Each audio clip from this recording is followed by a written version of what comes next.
Hi, I'm Rachel Fail of Main Attraction Studios, and I would like to talk to you today about saddle making. I got into this hobby about 6 years ago.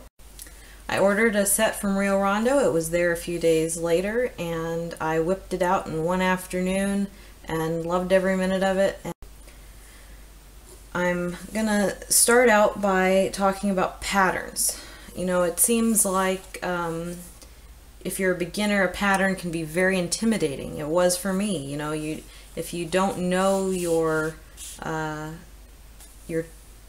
saddle's structure and the way it should be put together, and if you haven't made a lot of them, you know, it can be very intimidating of, you know, how the pieces are supposed to fit together and, you know, the way it's supposed to look. And so what I suggest is by making a few Rio Rondo sets. They have a pattern that is very basic, but you can use it as a starting point. As pattern is I'm using today is a Rio Rondo pattern. They have a bunch of variations in a PDF on their website that not everybody knows about. This is one of my earlier alterations of a Rio Rondo pattern, and you know, customize it a little bit. And I suggest printing, making a photocopy of your alterations and printing them on cardstock and then cutting them out very accurately. You know, the more accurate that your original pattern is, the more accurate that your saddle's gonna be. So take as much time as you need to cut on the lines the same way. I mean, every little bit makes it more realistic.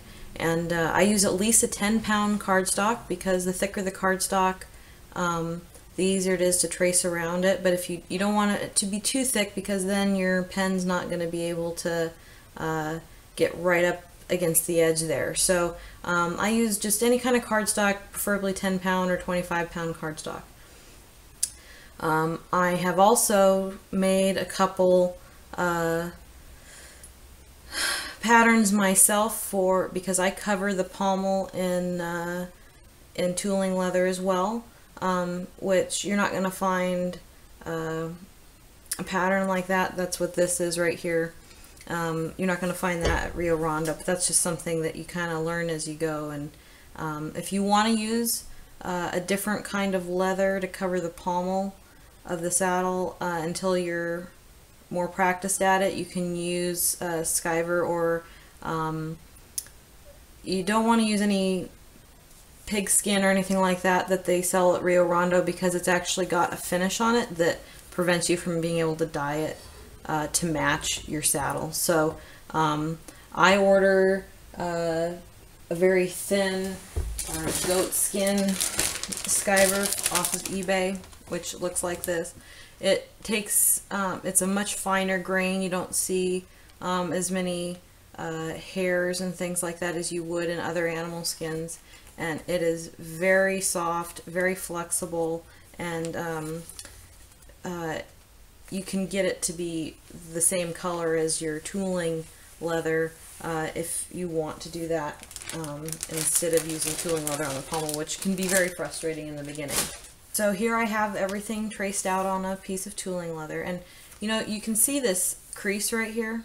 That's not good, but this stuff is not cheap. You know, the leather I use is petite tooling calfskin, so it's much thinner. It's only like 1 2 ounce weight instead of a 2 to 3 ounce calf's or cow's hide tooling from Tandy. This was from Tandy. They no longer carry it. It's discontinued. So I have about 3 piece big rolls of it left that I'm not in any danger of running out anytime soon. But if you use just standard tooling leather from, that's like the 2 to 3 ounce weight from Tandy, you will have to probably skive it down a little bit, which you can do using a skiver like this.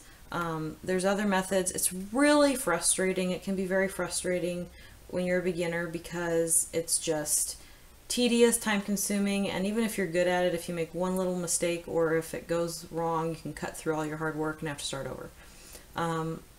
I am not a master at doing it on big pieces. I'm pretty good at it with lace and skiving down smaller pieces, but it, very frustrating to learn. I would say that if you're just beginning, to not even bother skiving it down, just buy the thinnest tooling leather that you can find. Go to your closest tandy and feel the pieces and make sure that they feel about right, and try to find the thinnest you can. You might be able to find tooling calfskin online somewhere. I haven't really researched it yet because I have a pretty good supply of it, and I know that Tandy doesn't carry it anymore, and there's got to be somebody else that carries it. So if you can find it, find tooling calfskin. It's a much thinner, easier leather to use. It's not going to be quite as a regular hide, but it's going to be very supple, and it's going to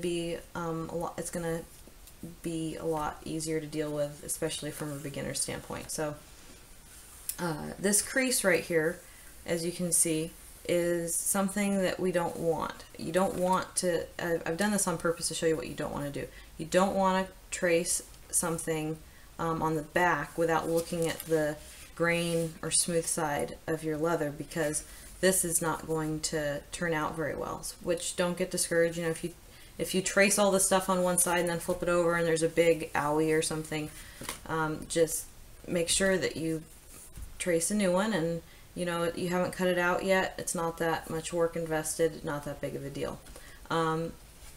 When you get to this point, when you've traced everything out, I use leather scissors from Tandy that are very fine. They're very easy to make detailed precision work with. And then this set, I don't think you can probably see it, but it has a light serration, like just a little texture on one blade, and this blade is smooth, and the texture helps grip the leather to keep it from moving while you're cutting it, but it will give a little kind of a serrated little edge look to your leather if you don't use it the right side up. So you want to make sure that this is going to be cutting on the flesh side of the leather, and that the smooth side of the blade is going to be on the grain side. So if you have, you can use any scissors, you can use something like this that are smooth, but you don't want to use any kind of crafting scissors that have the textured blade on both sides. It will make the edges on your finished product very rough looking. So I'm gonna take a minute here and cut all this out, and then go from there and show you what it should look like. Okay, so I've just gotten done cutting out one of my pieces here, and as you can see, because I used the serrated blade on the flesh side, it cut it pretty cleanly, and you can kind of see that it's a nice soft kind of rounded edge on the leather on the grain side, so it has a very nice finish to it. If you were going to use just craft scissors like this and cut like this, it would be a much sharper edge on the top, and in some cases that's what you want, but for my purposes, I like, especially for the skirts and stuff, I kind of like a smoother an edge that feels a little bit nicer. But it's up to you. It's if you decide that you like a sharper grain side, then go for it. These are just what I have come to find have been the best scissors for this kind of work. When you're cutting out your leather, you want to make sure, first of all, this is the smooth side going on the grain, and that you're cutting all of the ink off the pattern, but you're not cutting too far inside. You don't want any ink left over that could be left visible to the eye or anything, but you also want to make sure that you're cutting your patterns as closely as possible, because the better the pattern is, the better the set's going to turn out. You know, the time and effort that you invest into cutting things out well will definitely pay off in the long run. And I know that this can look like a lot of different pieces to you that you may not know what they are, but I mean, once you've made a couple of these, you can just look at a piece of leather and you'll know exactly where it's supposed to be and what it is. The Rio Rondo directions are really nice, and you know, they're really good for beginners, so definitely order one of those sets. They're only about I think they're like $26 or $27. I think they're about $30 with shipping and everything, so they're not too bad. They have all of the little pieces of hardware and everything for beginners who don't have a stash like I do. And a little thing to remember is that a lot of things that I use in my sets were not actually designed by Rio Rondo or anyone else to be for model horses. You know, they just come from craft stores or repurposing things that you wouldn't think are great for model horse tack, but they really work. I use a lot of earrings in my sets for beautiful conchos. You know, you can find really good deals at Kohl's or something. They'll have sales on jewelry and extra coupons and such. You can get sterling silver earrings for conchos, and you know, not all of them are going to work, of course, but you know, you can find very tiny little things that are really not that badly priced. You know, if I can get a really nice set of earrings or several pairs, and they're only $3, $4, $5 per concho, but they bring a lot of sophistication and to the set, and they look really high quality because they're real sterling silver, and they, you know, very intricate, and they might look a little bit better than some of the just plain silver conchos that you can order online. Pinheads, you know, the different types of pinheads that you use, go to Michael's or Joann's and look at their selection. All the different craft stores have different selections, and then, you know, the different locations even have different selections. So, you know, sign up for the Joann's coupon and go through the beading aisles and the hardware and fittings and findings sections and just drool and find out what you want, and you get things on clearance, and don't be afraid to alter it. You know, I've gotten a lot of pieces that I cut apart and they look really nice. I have these for all of my findings and fittings and things. You can buy rings and sets like this, I find very helpful in the jewelry section. So jewelry making sections, lots of really good stuff.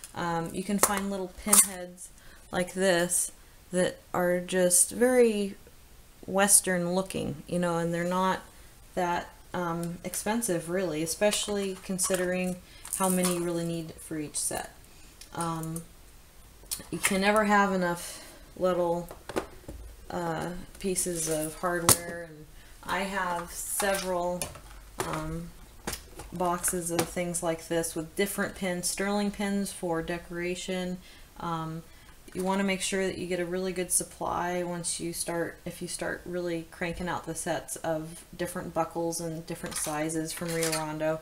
I really like to make tongue buckles, which is when you have actual buckles that work with little holes punched instead of just a sliding buckle, which is like this, that doesn't have any notch, it doesn't have any pinholes or anything. You just kind of slide it and adjust it. This is a much more basic method, but it is also easier to get adjusted just right. So there's pros and cons to both, but I prefer to have tongue buckles.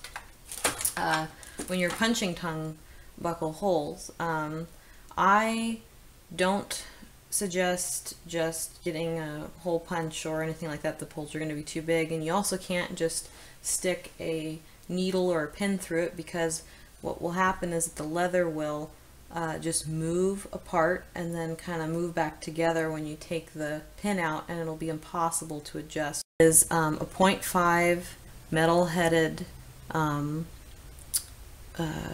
mechanical pencil. You know, buy it at Office Depot. And when you take a mallet like this and you put it on the leather and pound it, it produces a very nice clean hole that you can get something through that is not going to close back up on you.